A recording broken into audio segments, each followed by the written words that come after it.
If you enjoy the game and culture of basketball, you're in the right place. I'm Emmanuel Shine and this is Fast Break, a platform that covers the game internationally and locally by engaging in thought-provoking and unfiltered conversations. I'm Emmanuel Shine, your host, and with me today I have a very honored guest. And I'm not just going to say this because I want more game time, but this is my coach, one and only, Mr. Clemen Kock. Please, we are very happy to have you here. And I know you normally don't do this kind of thing, so I guess this is some championship privilege. Welcome. Thank you, Shine. Definitely don't love doing this, but appreciate the opportunity and appreciate the work that you guys are putting in. I definitely believe this is a space that needs to continue growing in the sport, so that we can give every individual that makes time to grow the game, to put them out there. And then there might be some people out there that's like, okay, I do that, or I know that, or I know him, or I know her. And when we relate with the content, it grows the game even further than that. So thank you for having me. No, it's a pleasure. Look, we're honored to have you here. You spoke about growing the game. Before we do that, let's go back to your love of the game, where you started the game, and ultimately how, by the end of this interview, people will know how you've impacted South African basketball. Like, when did the love of the game grow for you? Like, where did you first get introduced to basketball? So I'm from a small town in the Northern Cape called Kimberley, and I know that's the main city. But in terms of basketball, it's still a small town, but growing year on year with the people that are still there. So when I started basketball in the Northern Cape, I was actually threatened by my science teacher. He's the headmaster now at Piscodia Secondary School. He actually threatened me. He said he's not going to submit my, and I hope he listens to this, he's not going to submit my assignment if I don't play basketball, because I was quick. And when he sends me to the next classroom, and so I'm always back really quick, he's like, I need a guy like you in the team. He never played basketball, but he coached the sport at the school because he felt he had a love for it. And from there, he after I started playing, immediately when I matriculated and I was still in college, he was like, listen, come and help me coach the team, come and help me with these guys. You understand the boys better and you've played it now, so why don't you help? After that, the rest is history. I continued coaching. I was 17 when I coached my first team, really being a coach. And then our under 16s won that year, and we ended up going to the Telecom triangular finals at Wits after beating Northwest and Free State in Mangaung. I was 17 that year. I turned 18 by the time we got to Wits to play and I was the assistant coach to my headmaster. But he then eventually said, you know what, you're going to take over the team and you're going to continue coaching. Yes, I was 17 because I finished school a year early. That's why I only turned 18 the year after that. And I started coaching after that. So that's where it basically started, my coaching journey. And then the rest after that was just the same. While I was in college, I continued coaching.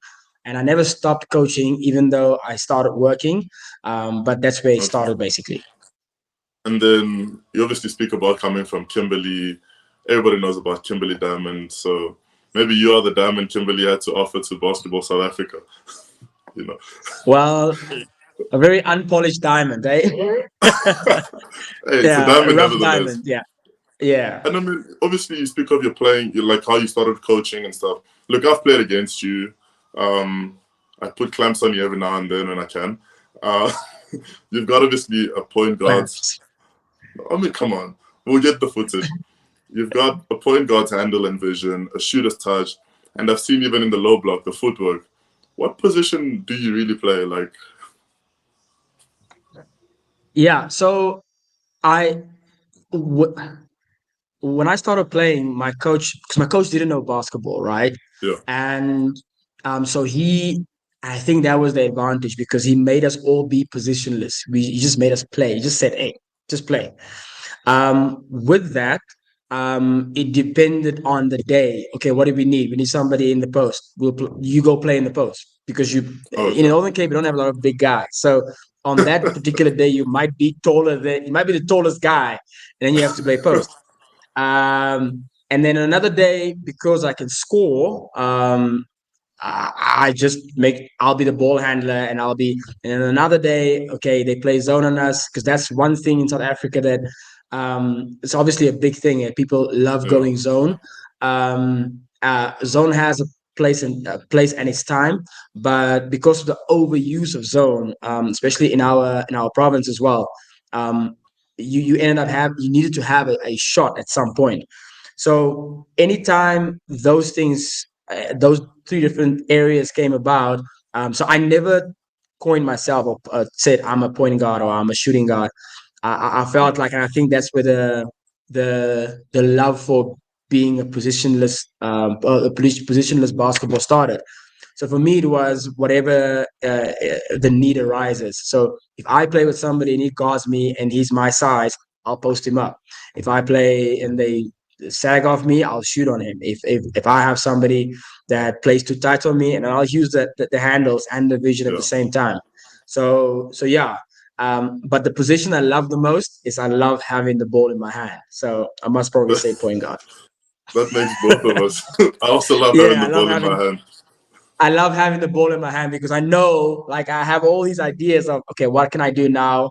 Who can I find, and so on. Yeah. So, but yeah, And I mean, you mentioned how obviously back in Northern Cape it wasn't so big. Do you think the basketball there has improved since you obviously left, or yeah. like just in Well, the I province in keep general? Yeah, so I keep tabs with a lot of guys. And even though I left, there used to be a lot of times where either I would do training or I would keep contact with a lot of the coaches and a lot of the teams. At this stage, it is not as big as it should be. Okay. But I can give credit to a number of people that has that I remember I coached back in the day that are coaches now, and they are coaching some of the clubs. They have started clubs, and there are other areas or districts. I know in the Kalahari district, in Kimberley, more specifically, guys like Willem Terry, as well as Batolile, who loves coaching that side, and then you have guys in the Sianda district. So the game is a bit bigger than what it was than when I was there, because they have a really good school league now, or a decent Yeah. school league running there now. Compared to when I was there, I know that we only had like 4 or 5 schools playing against each other every year, and you would only have like two really good schools playing against each other the year on year. So it is much better than what it was the time that I was there. But there's obviously a lot of room for improvement. A lot of what I'm doing right now is about finding ways to give back on that side. Um, uh, and also building a few things, which will be announced at some point. Not on a big stage, but definitely um, for coaches and players that side back home. Anything you do, I mean, big or small, it needs to be announced, because you telling your story now, and not a lot of people would know, obviously, that you still have ties to that. I mean, myself, even speaking to you, I didn't know you still had ties to Northern Cape. As far as I know, there's still a lot of ties to Free States and maybe even Western Cape. I Yeah, don't you're know still about getting those there. guys. Yeah, You see what I mean? yeah. So now, obviously, you finish, you coach this team, you take them to the Wits tournament and so on. You leave high school, you go to college, you're working, but you're still coaching. What was the next step then after that? Because you obviously continue to grow in the basketball space. So what was the next step from coaching the high school? What was the next big job you took on? So I continued to work in the clubs, in the communities. I mean, every year there was not a year that I had a break, if you can put it like that. I always continued working in the clubs, working in the communities, serving even in the provincial federation at that time. But then I ended up working at the Northern Cape Education Department for a good Okay. 10 years. And while I was working at the Northern Cape Education Department, I felt kind of, limited, because the time I would normally want to spend coaching, I had to either do work or I had to travel or I had to.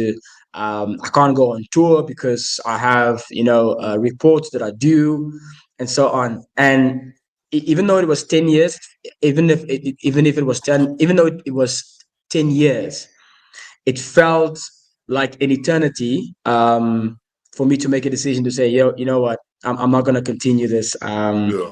because it doesn't fulfill me. And I remember some of my colleagues, they used to say, please don't leave because the way you're talking, it sounds like you're going to leave anytime. And I remember it was in January, we did a tour or a district visit within the Northern Cape province. And on my way back, I said, I'm just letting you guys know my resignation is due next month. And that was purely because I wanted to be in a position where I could do what I love, which is A coaching lot more. basketball and just being in the basketball space. Whether I got paid or not paid at that time was not really the biggest thing for me. It was just to be in the space. And obviously, I had gained some other skills and abilities that could help me run a business on the side to provide for myself Yeah. and do that. So then I decided after 10 years, I decided, let me go to Free State because for a lot of reasons, and I don't think I can, other reasons. I don't think we'll have enough time to go into that. But Okay. fast forward to resigning, I decided to go to Free State for two reasons. One of them was to improve or to challenge myself in the coaching aspect, because when you're in the Northern Cape, even though you are coaching and you are active and you think that you have built yourself into a good position where you understand how to, number one, run the game, coach the game, or administer the game. Yeah. You still it's still difficult for anybody to take you serious because you come from the Northern Cape. um, uh, and saying that means the perception or the understanding is, if you are from the Northern Cape, you don't know how to coach close games. You don't know how Okay. to coach under pressure. You don't have the talent available to coach them at a high level. And also, number four is you don't understand how to play volume matches, a high volume matches where And manage you players you even. and manage players throughout all of that, because the scene in the basketball scene in the Northern Cape is so small. Okay. So your ability then gets questioned immediately, purely because of where you are and not because of somebody looking at you and say, okay, you talk the language, you understand the game, you've done well for yourself, and on all that stuff. So being in the Northern Cape kind of limited me a little bit in that sense. And also, and this is the last one that was probably hurts the most, is that even though you want to take the game to a different level to the players you are coaching within your province, it also posed a challenge because nobody else is doing it. Nobody Yeah. else runs a motion offense. Nobody runs A a man high pick defense and even. roll offense. Nobody runs a defense where they do a 1-3-1 trap all the time. Okay. So now you come in with all these ideas, and you come in with all these concepts that are actually not foreign. They are part of the game, but because not everybody is doing it, and you're the only one trying to introduce these techniques or these concepts, now it seems like, you know what, you don't understand where you are. Yeah. And the funny thing is, there was one school tournament that we actually, and three of my players, two of my players actually made national team that year in the school championships. And that year it was in Rustenburg. Okay. We actually went to the semifinals and we lost against KZN. And then in the semifinals, we lost to KZN. And after that, we made bronze. Now, coming from the Northern Cape and preparing the team was not the normal way. It was Yeah. making sure that those boys were in camp at a hostel. that I organized. I made sure that they ran through, trained certain sets and everything. So people might think, but well, you only came third, you only got bronze, but that was one of the That's it. bronze that most Northern Cape teams would never get, or did not get at that level. Um, and the reality is, pushing further than that, it was difficult to do it in the Northern Cape. And then in 2013, I decided, you know what, let me go to the Free State, which is not far from home. So Yeah. I can always, come back and forth and figure out things there. So that pushed me to Free State. And I mean, even if you're in the Free States, like you mentioned, it's not far from home. It still meant you could keep tabs on certain basketball initiatives and certain programs and still be active in the community like that. Yes. So now you move to Free State. Do you go Yeah. straight to UFS or Straight. what is the transition there? Straight to UFS Straight. Straight to UFS. So as head coach or the one part was going as a student, number okay, one, doing HMS, and going to do HMS was not necessarily just about doing HMS, but so I HMS for remember, those that don't know stands which for? is human movement science, that's sports science. Okay, So for those, um, yeah. So I before I even went, I went a week or a month before the time, and I went to go meet up with the manager, sports manager okay, at Free State, which is Mr. Ben Zwane, good friend of mine right now. all right. And I spoke to him. I said, "Listen, I'm this guy. I'm from Northern Cape. I'm coming this side. I just want to find out, like, how are you guys?" And he said, "Well, there's no basketball here, but you can come, and we can see how we do that." And I said, "Okay." Um, but I've already registered. I'm coming in a month or two. I just wanted to check up. And then when I started, there was no basketball. There was only a male team and a female team that would occasionally go and compete. And But then there's no program I per se. immediately there was no program. There was Yeah, no program. There was no how do we build from how do we build the athletes? How do we manage this? And there was nothing. So yeah. it was only they would basically put the team together before the USA's qualifiers. That time we still had the USA qualifiers, and We'll get to that. yeah, only one team could qualify. So the objective was to go and learn more, number one, but also besides learning more at the university, I'd want to build a program at the University of the Free State. So you built a program at the University of Free State. I think they're called Coffee's Basketball now. Um, how did you like? Obviously, there were certain challenges because you're moving into a new space, new province for that matter. You still have an educational side of you that you want to pursue. There's a professional side, and there's this big passion of yours that's basketball. I'm pretty sure that was a big driving force for you to say, "Look, I achieved this in Northern Cape. I'm here in the Free State. Obviously, not coaching high school anymore, but coaching university." How did you like? What are some of the challenges? How did you overcome that? How did you build it to be what it is today? Because I remember taking one L to Free State in 2019. But that's obviously another conversation. We're here to talk about your dubs. Yeah, you were on the receiving end that year. You were on the receiving end of a program that started 3 years ago. Before that, Okay, um, 3.5 years before that, and the goal was to qualify to be in the okay, top eight.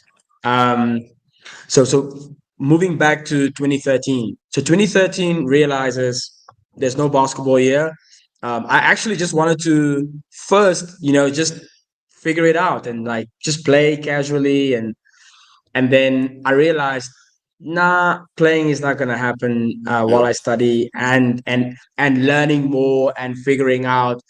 Um, I had to make the switch immediately, and the switch was let me just and I think it's part of everywhere I went. When I was even working at the Northern Cape Education Department, most places that I entered into or spaces I entered into, it was difficult for me just to chill. The moment I see a gap, I would chase it down and I would take charge. So started, and I sat down with Mr. Benzwan and I said, listen, um, I think we can turn this whole thing upside down and just turn this into a good program, because there's so much. And everybody told me, Yeah. Clem, there's no basketball at University of Free State. Free State is known for rugby, Yeah. Only rugby. and this, yeah, only rugby. Normally you go to places and they say we are known for this, this, this. No, they told me Free State is known for rugby. That's it. Um, and obviously soccer is also big there with your Yep. Celtics and so on. But everybody that I met, and I'm not, they know it. Whoever will listen to, they know, because everybody told me, like, you know what, you're not really gonna win here, because number one, we don't have bursaries. Number two, we don't have a good budget for basketball. Number three, in fact, there wasn't really a budget for basketball. And number three is the students only want to do the popular sports. And then I asked them, I said, just give me a chance. If you are willing to take a chance, I mean, what do you have to lose? If you end up telling me at the end that I told you so, who will win? Will you win or me? It means Yeah. so you have nothing to lose.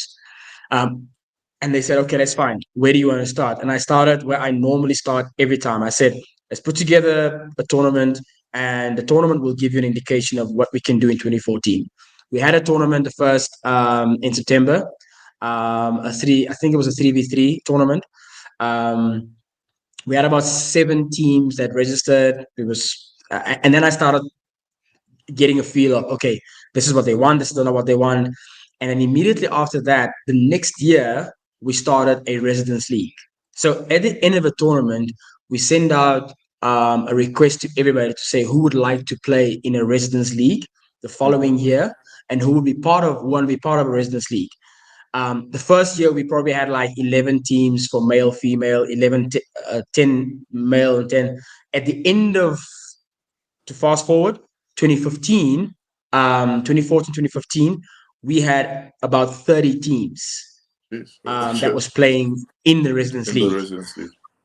Yes, in 2015, I was still coaching in the BNL, and I remember one of the members from the BNL came to me and is like, wow, this is a lot of people here. Like, we had 3 courts. We only had 2 courts at first, and then they put some money in, and then they helped us build more courts because the numbers were growing, and we ended up having 4 courts. One was a multi-purpose volleyball and basketball court. And then when that happened, the numbers just keep on growing. And we ended up having basically 5 teams on campus. I'm not talking about the residence teams. We ended up You're talking having about uh, official varsity teams. yeah, official teams. We had 2 teams, first and second team for male, first and second team for female. And then we also had a juniors team. And then Okay. sometimes we would have, and then we started building a juniors team. With the juniors team, I invited every single kid in the Free State and said, just come to the Free State, come to UFS, and we'll train you for free. So we continued training them, and we would register them in leagues. And we, every time there was a league, we would basically have probably like half of the teams in the league. We would have teams from the campus, and then there would be some residence teams who said, you know what, we also want to play in the community league, and they end up also competing in the community league. So that grew purely because we set up a campus league, and then after that, we A junior continued with league as well. our junior league, and then after that we had our tournament, our annual tournament, June 16 tournament. The biggest one for us was really notable was in 2016, where we actually ended up getting sponsors. We had at the Mimosa Mall, we had a few outlets that decided to come to the university and used one of the courts and set up shop there, and they sponsored some of the items, some of the prizes, which was really big for us because people would normally look at it like, okay, this is normally what you get at rugby or soccer or Yeah. athletics or your swimming galas at the university. But there they walk past the court and then it would be like, There's wow, life this here. is yeah, there's life here. And I'm telling you, our support started growing not because we went to go and ask people to come and support us, they would walk past and they were like, you know what, let's just chill here. And we would have so many people watching the game, so many people involved in the game. And the knock on effect was people who did not play basketball asked now, how can we help? How can we be part Yeah. of the basketball? And so on. Um, that was one part. The real good part for the program was because all of that happened, now there was a responsibility to start giving us, bursaries and Hmm. start putting us on a high performance program. And then when that happened, we started becoming a permanent discussion point of, okay. And even till today, I mean, Mr. Zwane, because I'm still a mentor for the university program, he would still call me and say, hey, we're doing scouting, we're doing bursaries, I need some of your input on this. I need you to help me with this kind of presentation, and so on and so on. So that role never ended because now basketball is a permanent fixture at the Yeah. university.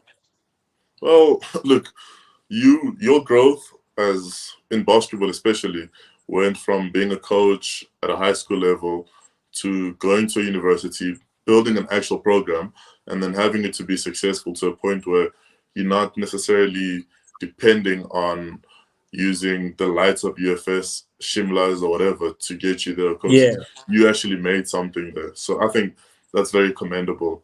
And also around this time when you're at UFS, you get involved in the Basketball National League. Is this also around the same time you get involved with USA?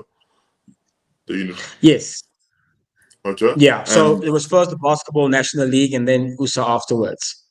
okay. So the Basketball National League is still something you're continuing with. And we'll touch on that. Just with regards to USA, like for those that do not know, what is your position at USA? Well, I came in as a development officer. That was the main part that I was brought in. And it basically evolved from a development officer to a technical. The term is a technical director, technical advisor, technical, Anything well, but technical. anything technical. But the main focus is because there is so many areas of growth in university basketball. There's a lot of Yeah. opportunities and a lot of aspects that can help grow the game in the university sports.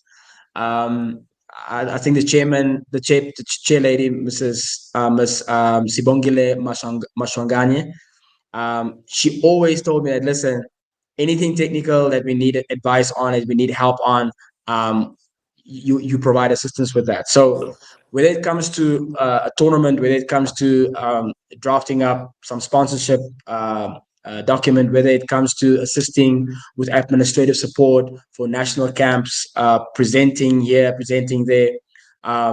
So I fit into a lot of those pieces, purely because what what the chairperson and most of the executive members have realized is, um, I'm not, one dimensional. I don't come in and I just say, I want us to just have a tournament and I'm happy with the tournament. But I always ask the questions of, okay, how do we look at our officials? How do we look at player Yeah. development? How do we look at making this program better? How do we making sure that we get the, university basketball better within the space?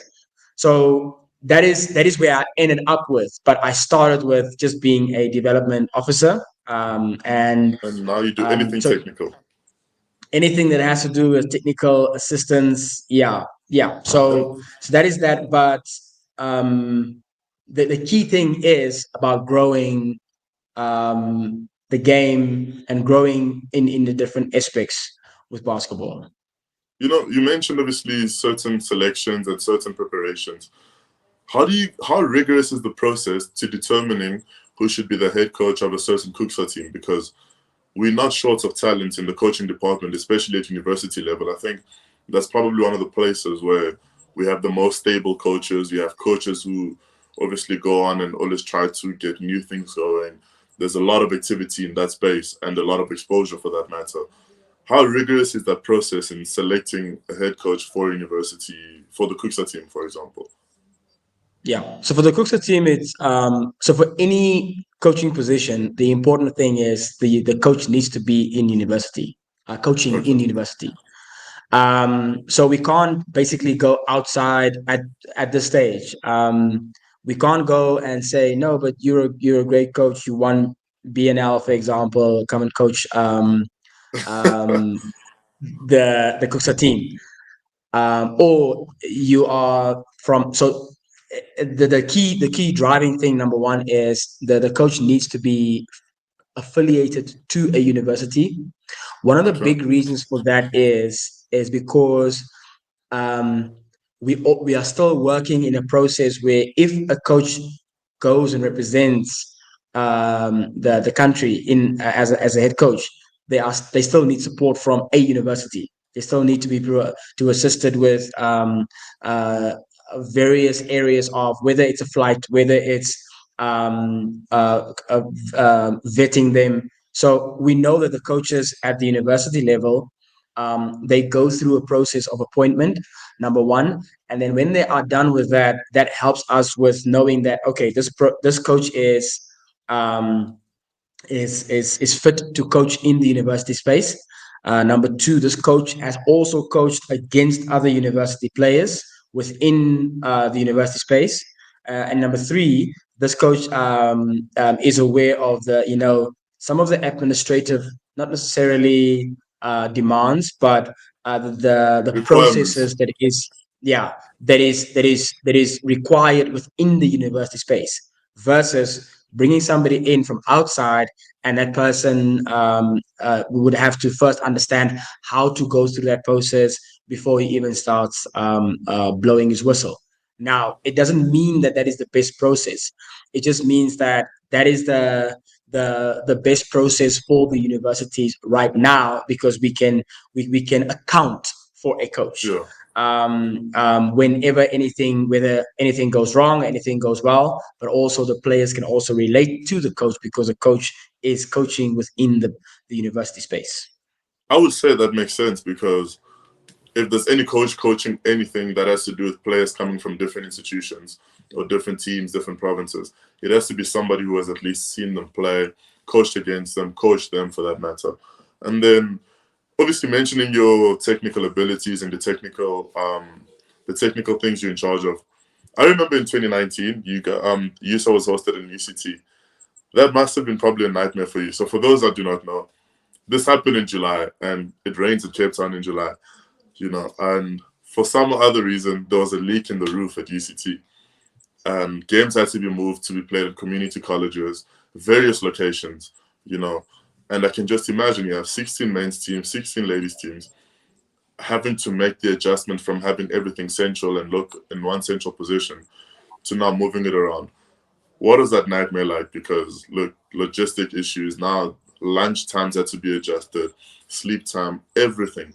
But it managed to still be pulled off. It came together, great use at the end.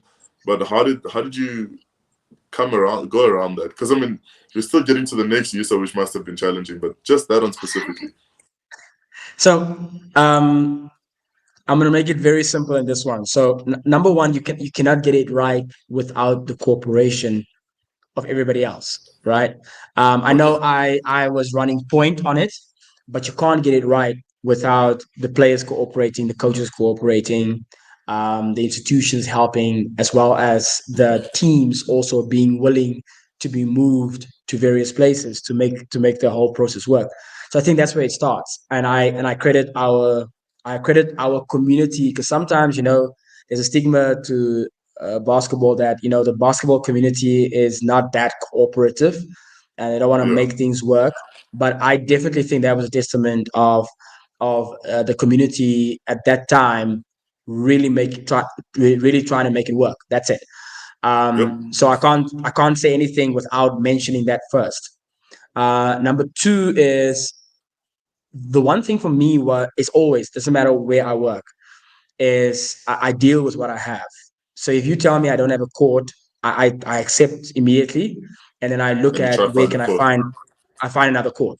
Even if you tell me that the other court that you just gave me now is not available anymore, I'll accept that as soon as possible, as quick as I can, and without any wasting any time, and I'll move on to the next court.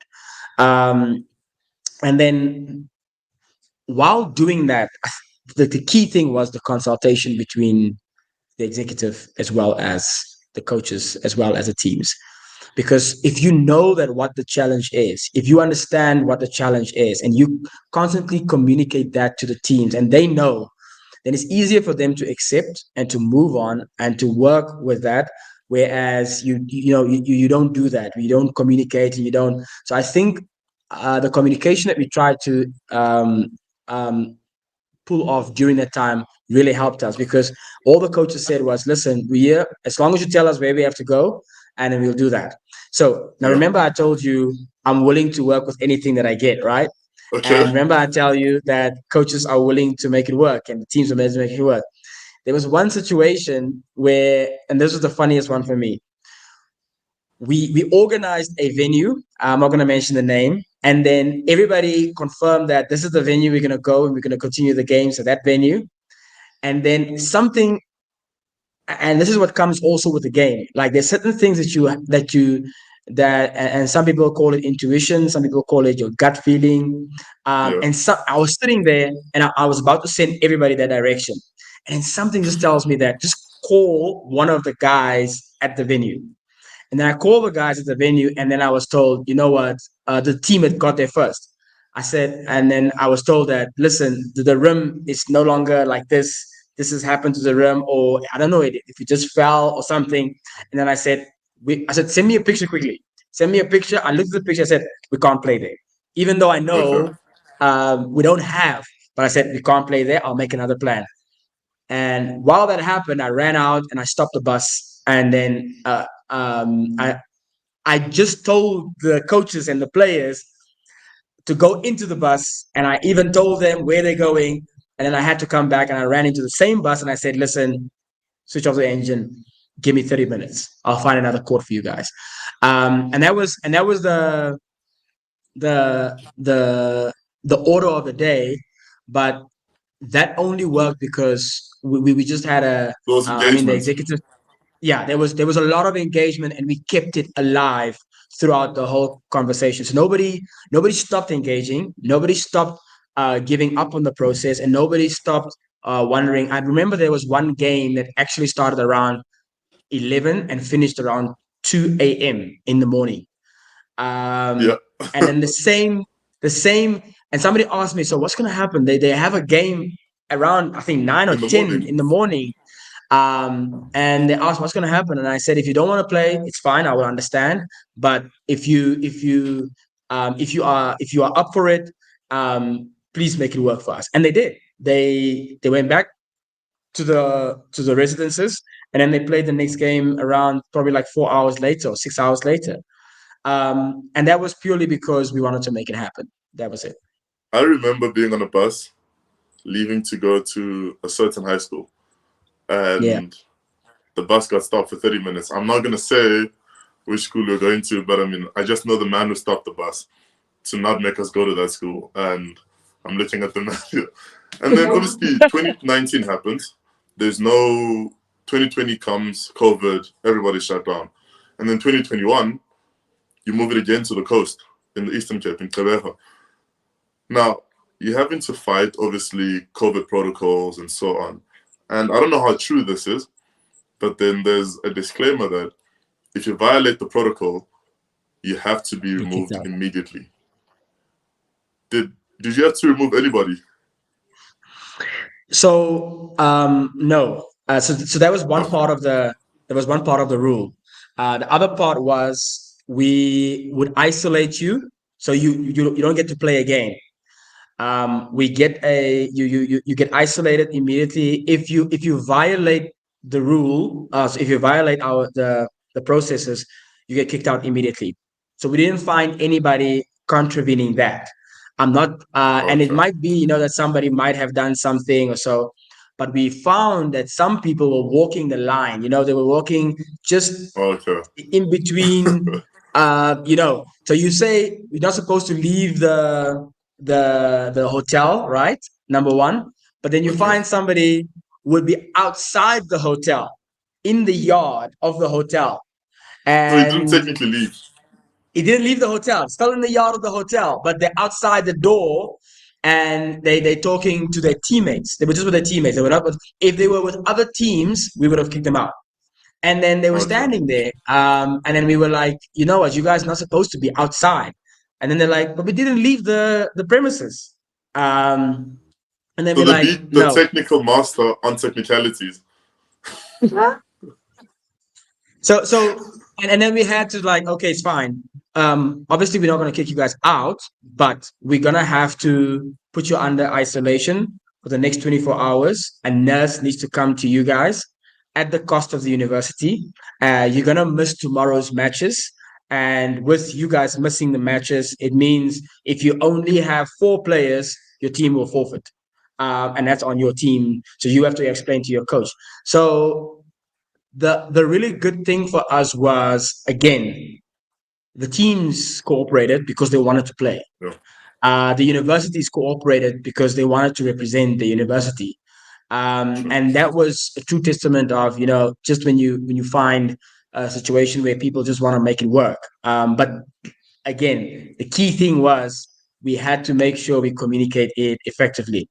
I remember the day before everybody started, on the registration day, I gave a presentation, if you can call it like that, or a talk to every single team about what needs to happen, what shouldn't happen, and what will happen to you if you don't do what you're supposed to do. And mind you, before we got to that stage, we had online training for Okay. everybody that was available.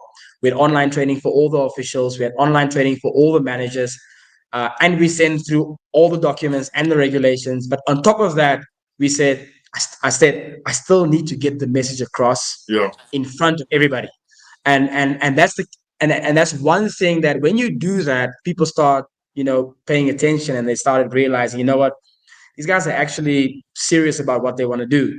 That helped us. And I mean, we finished the tournament and there was, no major cases, there was no Mhm. outbreaks. And the biggest fear was obviously that there would be an outbreak at Yeah. the tournament itself. Um, and we managed to pull it off. And obviously, COVID changed a lot of things, right? People working from home and all these things happening. Now, because of COVID, there wasn't like you couldn't have qualifiers for USA Yeah. because traveling restrictions and so on and so on. Now, every team that can afford to make it to USA goes to USA. Is that something that's going to remain the case, or is there any way? Is it going to be amended again to top 16 only, or how is that looking? So actually, before COVID came out, we actually proposed. There was a proposal between the universities, between the USA and the universities, that qualifiers was going to be, scrapped within 2021. But in 2021, obviously we couldn't do it the way we wanted to do it. Okay. And then because it did not happen, we had to do it the following year. Sorry, in 2020, we had to do it in 2021.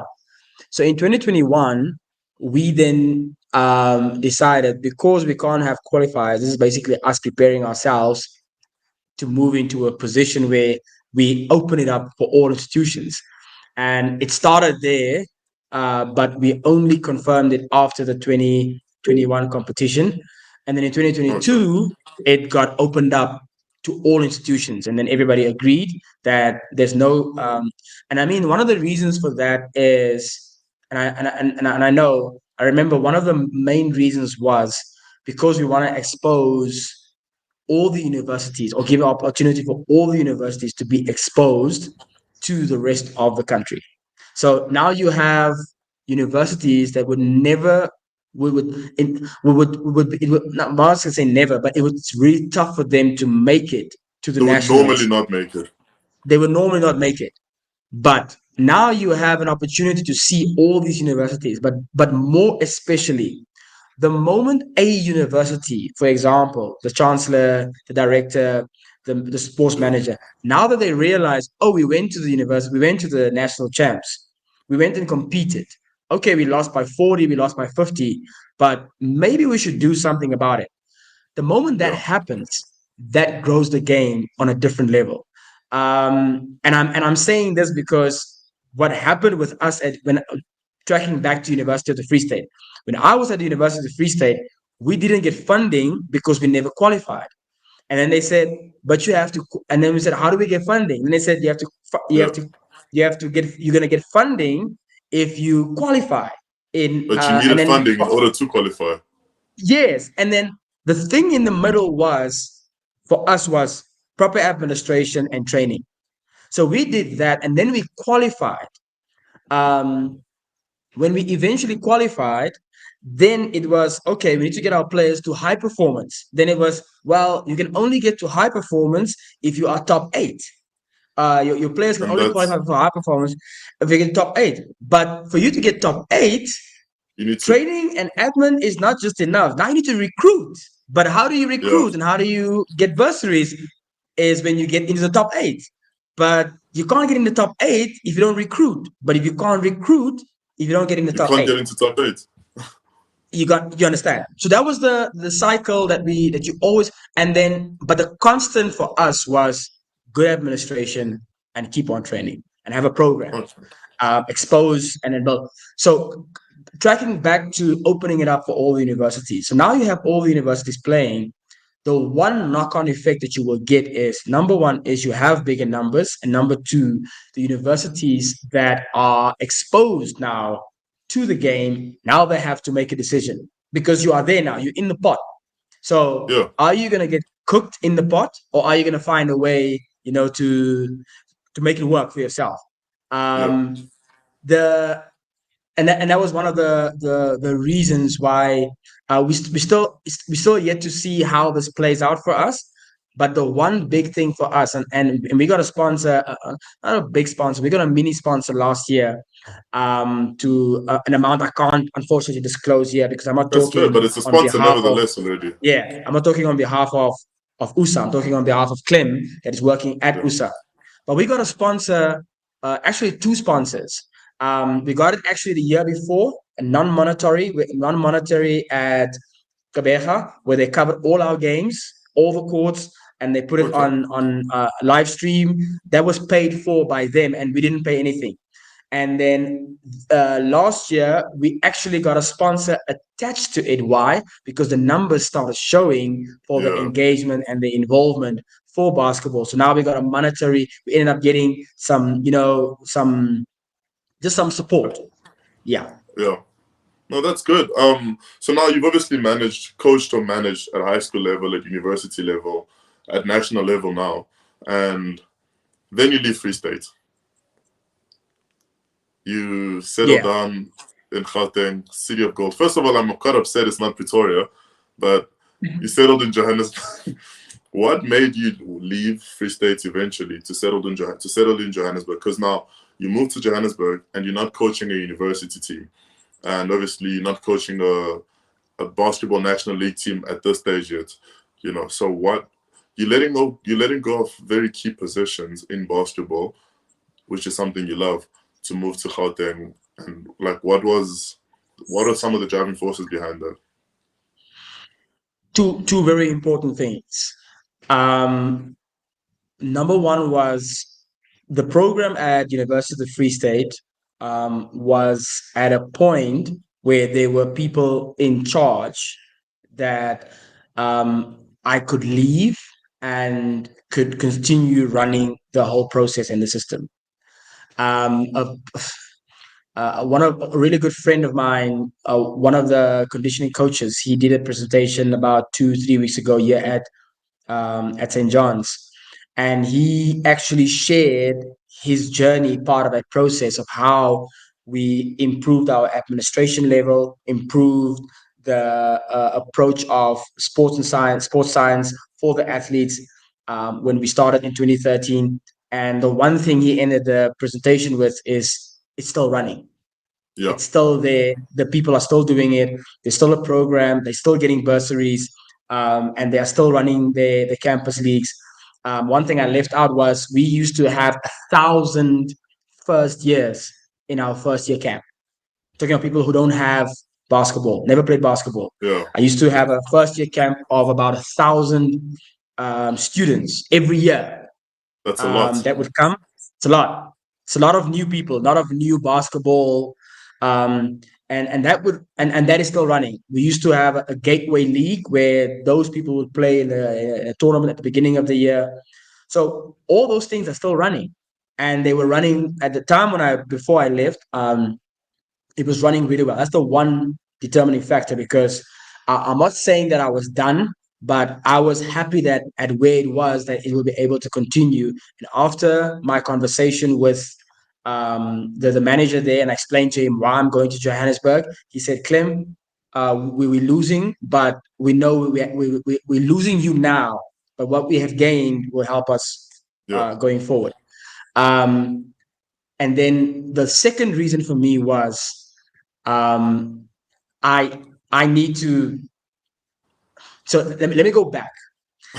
Okay. In Northern Cape, I could not be recognized because I'm from the Northern Cape, Yeah. right?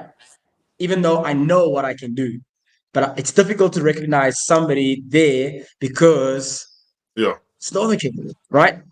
Now I'm in the Free State. Now I'm noticed, and people are like, okay, we want to have your services and all that stuff. But still, there were some situations where it's still a matter of, but you're in actually just in the Free State. It's bigger than So Northern Cape, but it's not. it's bigger than it's yeah, you're still not coaching your Tsakanis on a weekly basis. You're not coaching a Selepe. You're not Yeah. coaching a you understand. Yes, you're coaching Vusi Sitole, which was blowing up the league in terms of Yeah. scoring I at remember. that time in the BNL. But yes, you're coaching that. Yes, you're coaching a Makabe, who was the 2 years in a row best 3 point scorer in the league in that year that I came when I coached them. And it was It's not not. you're It's still in not the Free enough. State. It's not enough. You understand? And when I got the opportunity, it was actually St. John's who made a call to me and say, "Hey, listen, we see you doing this and you're doing that." And then Ngoza at that time was like, "Can I give you an opportunity to come in?" And I came down as a basketball specialist, and then that was the rest was history. And after that, I started, getting involved in a lot of other stuff with regards to coaching and so on. I had a really, really good year with St. John's in 2018. Yeah. And with everything that we did everything that I did in 2018, that just kept on, catapulting me to another area where people were like, okay, I remember, I think it was in 2017. Yes, the year before that, one of the biggest um I don't want to say achievements, but one of the best moments for me was when I got a call up to be part of the national team as an assistant coach. So I used to be the manager in the national Yeah. team, but Coach Frost used to always tell me, it's like, dude, you're a coach. Yes, Yeah. you're a manager, yeah, but we see you as a coach. And as we went along, at 2017, Coach Craig Gilchrist was the head coach at that time. Yeah. And then Is this in he preparation for the immediately, Bridge game and Afrobasket? yes, yeah. So in preparation for that, I got a call up and he's like, listen, once you are on the coaching staff, and I want you on the technical team. I said, yeah, coaching, being a Yeah. manager, you guys know I'm always ready. I'm ready for being a manager. And then I was told, no, not as a manager, as an assistant coach. I was like, you know what? I had to let it sink in, but I enjoyed it. Do And you think this then sort of obviously you think this happened because you decided to leave Northern Cape, leave Free State, and like that recognition, not because combination, you weren't able to, but just you put yourself on a platform to be seen.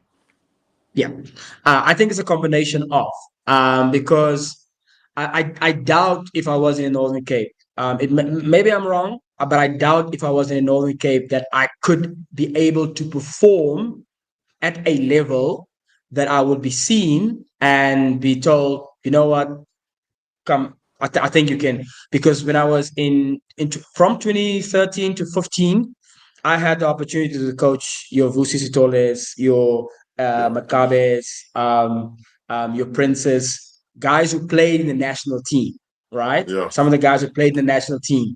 So immediately when people saw, okay, this man can coach guys that was part of the national team and he can be successful with them, let's look at him in a different way.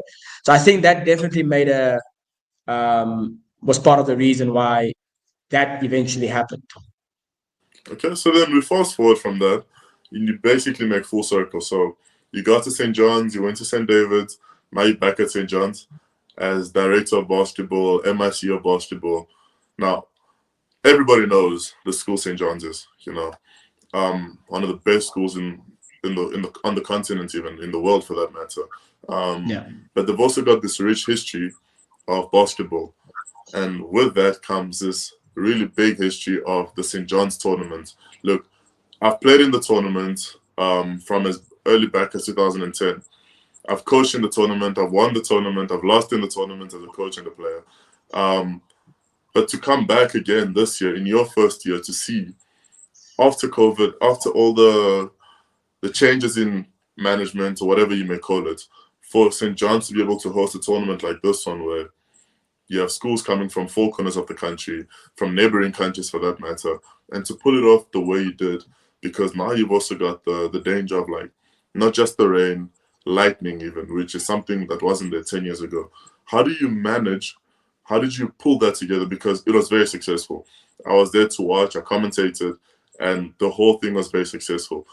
I mean, I think you probably lost like 10 kgs in preparation of that I and, think so. pulled a couple of hairs. But how did that preparation come about? So I always make the reference that when I came to the school last year in September, I basically jumped onto a moving train. So the tournament was Yeah. already the process of the tournament was already half on the way.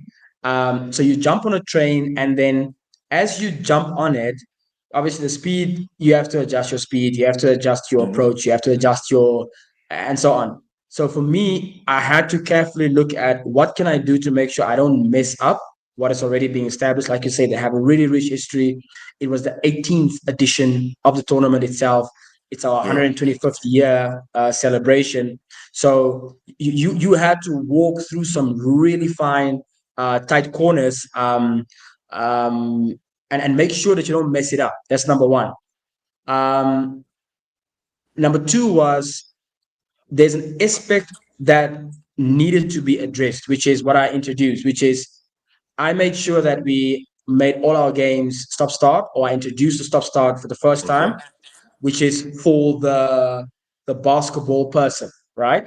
Yeah. Number two was we needed to make sure that we build a fan experience to the game that is that will allow somebody who comes to the game and does not really want to watch the game, but they are connected to the game through either a boy or a teacher or whoever, but they are connected to the game, but they don't really want to come and watch the game.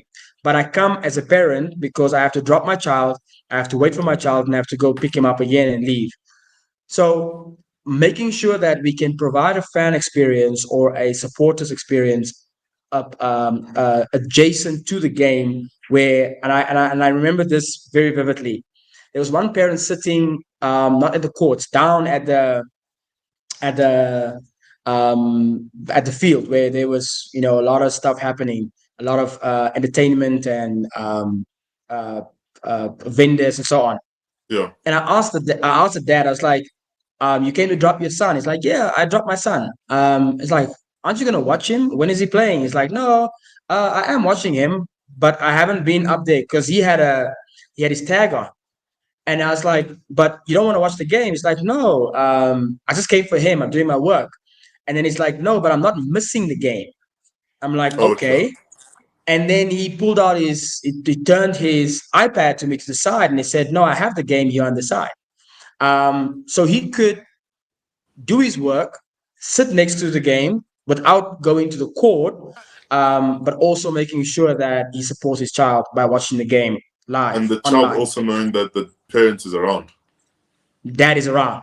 Yeah. Um, so that's number two. That's the fan experience, and then a supporters experience, and then you have the engagement of just increasing the capacity of the game itself to bring a lot more people together at the same time, which is obviously I was seating. I mean, I was one day I was standing there and I was looking, okay, I want to move these people away from around the court. And then I looked around, I looked at the stand at the main court, at court 2, court 3, and I realized there's no space. There's no space to chase these people away from because they want to watch the game. So obviously we under prepared for seating.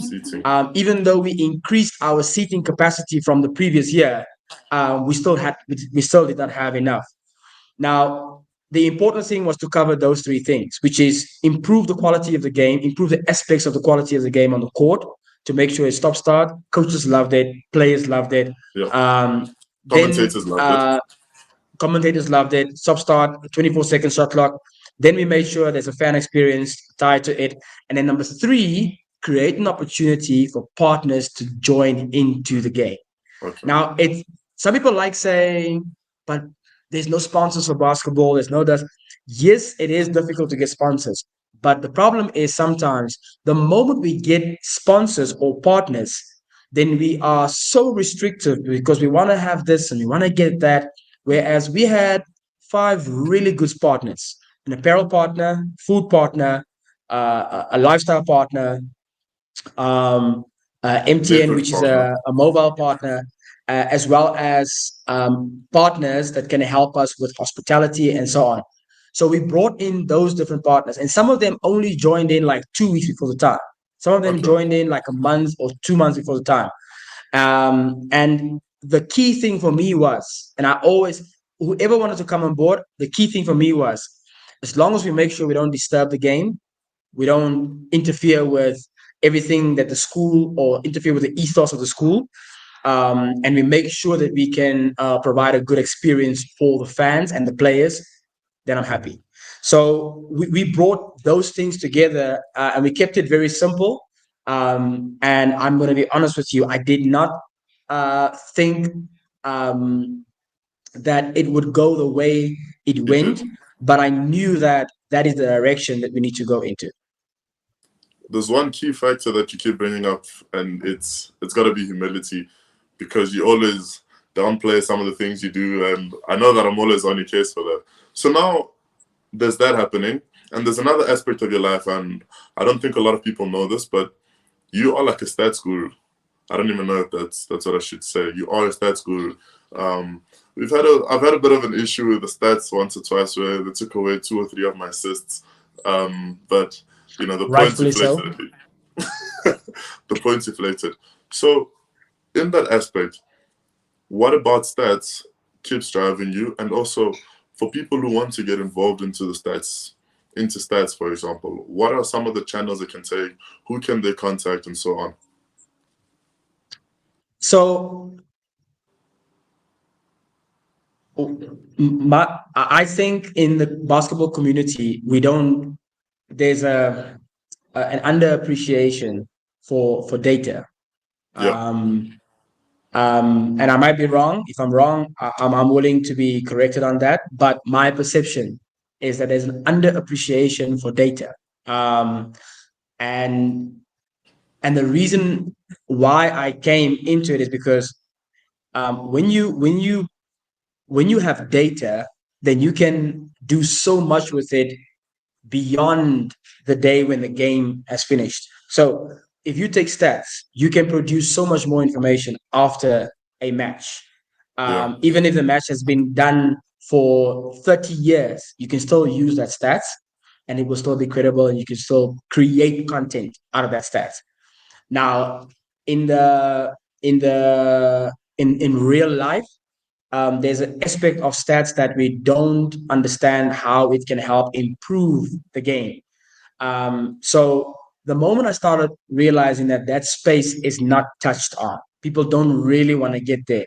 And I think maybe it's also about the technical, requirements that it needs, like, setting up the stuff, training people, you need to know a computer, internet connectivity, all those because we don't have a good infrastructure, a prepared infrastructure for that.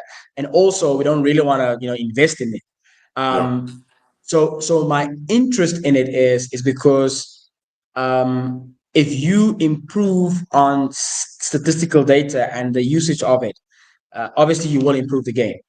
Number one. Number two, you can use the numbers for sponsors and partners. Number three, you can create content out of it.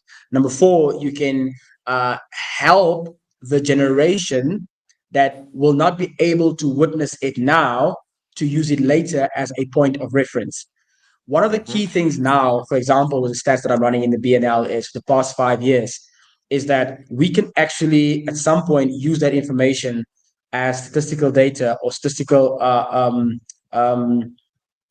historical data that you can basically track back and say, okay, this person has scored in season one so much, season two so much, season three so much, and you can actually draw or do an analysis to figure out whether this person is actually growing or actually getting worse in the same league.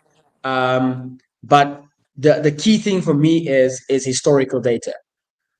20 years from now, 30 years from now, 50 years from now, I believe we should be in a position where we can produce data that we can say, okay, in 2023, this league happened and so many people played. This is how much they produced. This is where they were scoring and so on. Because that will help the generation after us to be able to become better and to be able to perform better. Because we don't know how to be better than the guys before us. All we can do is we can just explain how to be better than the guys before us based on stories. So if I need to know how good was Joseph Mazibuko in the past, all I can live on is the story that either Q will tell me, that Nell will tell me, or that somebody will tell me. But I have no idea how to quantify how good Joseph Mazibuko really was in his days. And then there's a million names. Sorry, there's a lot more names that we have of players that have really done well for basketball in the past, but we can't quantify it. Besides quantifying it, we don't know how to help our generation right now to make them better than the generation that was before us when they were deemed the best in their time. So those are the key things for me. And obviously getting to that, my gosh, it's a big task. But I felt like I needed to start somewhere because if the moment we get that right, I think we're going to leave basketball in a better place the moment we start leaving basketball or stepping out of basketball or giving it over to the next generation.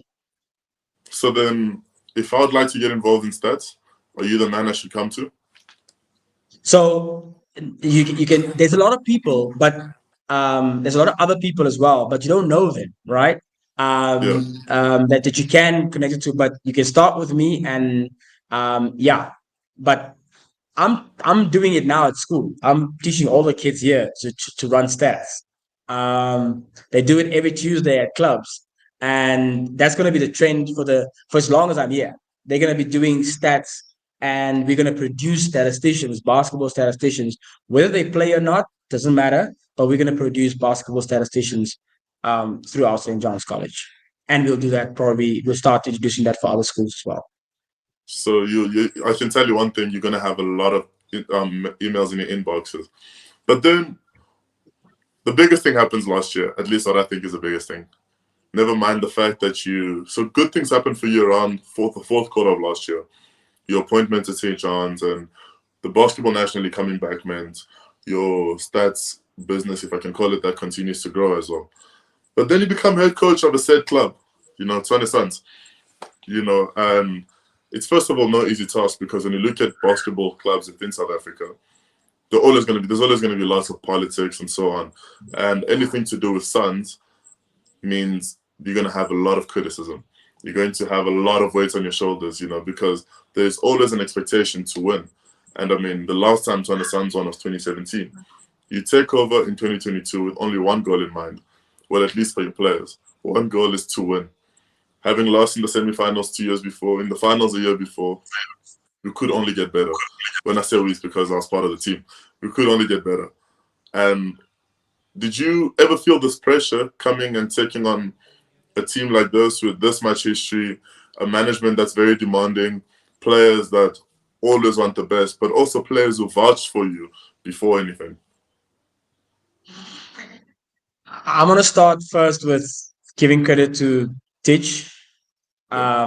the owner Dion, as well as the guys who assisted me, the coach who assisted me, which is Coach Mta. Um, take them out of the equation, and I don't think we would have won. And then the most important ingredient was the players, right? Um, the players' ability to decide that their previous, to understand that their previous accolades, wherever it was, or even in the team. Chief was a champion, was the only champion, the BNL champion, I think, in the team. Yeah. To put that aside and say, let's focus on the direction that this man is giving us. Um, we did three things right. And to answer I'm getting to answer your question about did I ever have any weight. When I realized teachers in my corner, Mtaz in my corner, the owner is in my corner, he never called me at any point to ask me, hey, why are you subbing Chief? Why are you bringing Shine off the bench? Why are you giving Shine so much minutes? He never called me for any of those things. And then the important thing was the fourth one was the players is actively making a decision to say, you know what, we here. Just tell us what to do. We'll run this way. We'll run that way. When you have that, I can tell you now. The pressure probably existed, would have probably been there if I had won it like 4 times, and now I have to reproduce. But I had absolutely no pressure because number Okay. one, all the other pieces was there. Because anytime you win a championship, if everything in your house is in order, anytime if everything in your house is in order, then you know that you can't go wrong with that. Yeah. Um, we didn't This was drop the a case for single. you, obviously. You spoke of management, your coaching staff, Yes, as well as your players. yeah. Players came for practice. Obviously, you can always work on that and get better at that. But players came for practice throughout the year. We didn't start practicing in October or September. We started practicing in Jan. The first, And we're still practicing, by uh, the way. yeah, we're still training. Teach called me in December while I was in Lesotho, and he said, "Listen, we're thinking of going with you next year." That was in December, and I asked him immediately, "When are we starting?" Because I believe in that. I believe in Yeah. admin. I believe in training. When are we Is this starting? December He had, 2021 now? yeah, this is December Okay. 2021. He called me in 2021. 2022, I said we have to start immediately, like as soon as. And he said, just hold on. Let's let New Year first pass. And then I think it was the second week in January. We had a meeting. We had a braai, and Yeah. from the get go, we started training. Next week, we started training, and we started training since January. You can't go wrong with that formula. Hmm. Admin is in order. Players understand what is expected from them, and they're willing to give it. The coaching staff is in your corner. And wherever we dropped a game during the season, we always knew that those games are not the issue for us. The issue was we're working towards getting a championship in the National League. And that was the key thing that everybody understood as we went along. So are we hoping for a back to back this year? While we're training, the management is still the same. We still we're still working, and we can hope for the best. I don't know. As long as we All do what right. we're So supposed to. I mean, you've spoken about your journey as a player into being a junior coach, to a varsity coach, to a national men's assistant coach, to winning the national championship as a coach. You've spoken about your journey as a director of arguably one of the biggest basketball schools in the country, or the Southern Africa for that matter. About you off the court per se, but doing work that's related to the court. And you spoke about community. I don't think there's any one cylinder that anybody can fit you when it comes to basketball. And that's exactly why we consider you a basketball legend. Despite all of that, having to know you as a basketball legend, we're trying to get to know you as well. So I'll just ask you a couple of light questions. You know, uh, I'm scared now. like I don't who's your agree with the favorite? legend. I don't agree with the legend part. I still believe I have a lot more to do. I still believe there's other people that probably does maybe the same or more than what I'm doing. But yeah, that the legend title, I'm taking it under advisement. Yeah, I'll I mean, find out. this is probably why you're successful because of the humility. And look, we can have multiple legends, but it doesn't mean you're not one of them. So, just a couple of things. Who's your favorite player? Like favorite basketball player? In SA. I think I'm afraid to ask that question because I'd be upset if you say it's not me. Um, I'm gonna give you a twofold answer, Okay. right?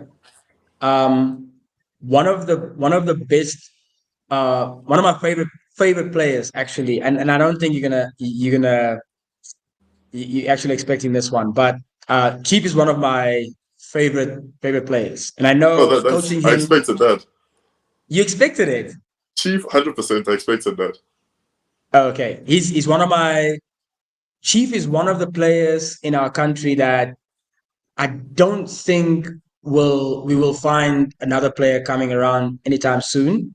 Yeah, You can find parts of him here and there, but I think the country he was born in the wrong country. Number one, um, I think he should have been born in somewhere in Europe or yeah, somewhere where somebody would see a player like him and give him an opportunity to really go to the highest level that he yeah, possibly could with the talent that he has. He has I mean, I spoke to him. I think I don't know if it's last night or the night before, and I made a joke. He said, no, coach, I need to lose about 20 kgs. I'm still, and I said, but with the 20 kgs that you have, you can still school a million guys, a 100%. million ways. Um, and also the humility he has to not, want to impose himself because of his abilities. Um, yeah, so that's the one part of one of my favorite players in SA in the framework of SA. Yeah. And then the second player? So the second Outs. player for me, sorry. It can be, yeah, the second player for you is? So the second player for me would be and I know this is yeah. So Neo Matiba, right? Yeah, He's my age mate. We're the same. If I always used to say that if I had the opportunity to be in Gauteng, I would have loved to see when I was that age, being playing in a school basketball league like this, being able to play in the club system here and all that stuff. I would have loved to see how that plays out because when I watched Neo play when I watched him play over the years, one of the key things that stood out is he his ability transcended from the back in the day player to the the here and modern now player. player and the modern player here in SA now and still be effective while being in SA and Yeah, not having left, not having gone to the US or to Europe or wherever. Yes, he played in Mozambique a few times, but he's definitely one of my favorite players to watch in various. So he used to have a drive, and that came from. And I used to watch him when he was at Suns back in 2013, 2013. 14. Yes, he used to have a drive that was just unmatched at that time. And with having that drive and the skill and the understanding and the IQ, yeah, he was a special he's a special breed. Yeah, it's very difficult to not have him in your favorite players. And I mean, looking at the team you coach now, who would you say is the funniest guy in your team? The funniest guy. Gleam. It has to be Gleam. Whether he's on the court or whether he's on the side, Gleam will make something, and then you would get upset. But then next thing you know, he steals the balls and goes get a two-hand dunk or something. But he's the funniest guys, and He he's the just funniest guy, chills and in then the he air always for no comes. reason sometimes. Sorry. He just chills in the air for no reason sometimes. Like, He gets stuck. I feel like he gets stuck. Like he gets stuck in the air and then decides what he wants to do, and then he shoots, and then he passes, and then yeah, yeah. But Glenn is the funniest guy for me. But I think it's a tie between him and Stretch. that's true. And then, Yeah. what's your quote of the week to close this off? So if you, and this is an age old one, and I use it a lot Okay. at school as well. If you stay ready, You don't you have to won't get have ready. to get ready. Yeah. That's and I think a lot of what I've done over the years is I've always tried to stay ready. Maybe not the best I could always, but my approach was always to try to stay ready. Like just make sure you know this, make sure you understand that, make sure you do this, make sure you do that, so that at the time when you need it, nobody has to ask or say, "Do you need time to get yourself ready?" No. Yeah, please So get this if you sorted. stay ready, if you stay ready, you won't have to get ready. I really like that. Well, I mean, we've Yeah. heard from you as the player, as the coach, as the manager. I mean, I could go on for the next 15 minutes naming titles and so on, but we're very happy to have had you here. And once your story is told, and I'm pretty sure it won't be the last time because there's still a lot more you're going to achieve this year specifically. So we can keep having you here on a regular basis just to keep talking about what has happened from this time in 2023 until the next time. So thank you very much for gracing us on this platform. And we look forward to seeing you again. Thank you, Sean. Thank you for everybody in the background that we're not seeing here, all the work that's put in. Really appreciate it. And like a big thank you. This is needed in SA. And the more this grows, the more basketball grows. Well, thank you to the viewers as well. Hopefully you'll be sharing this so that the legend continues to live. One of the many legends, as you'd like to say, continues to live. And maybe you guys can tell him to sometimes step away from the canvas to see his painting. But he's still hard at work painting for now. Thank you very much. Absolutely. Thank you. That's it from us for this month's episode. Thanks for watching, listening, and being a part of this conversation. Don't keep it to yourself though. Share it with your friends and family, and let's all engage on Twitter, Instagram, and TikTok. Our handle is @FastBreakSA. To keep up with our latest episodes, be sure to subscribe. Thanks again, and we'll see you next month.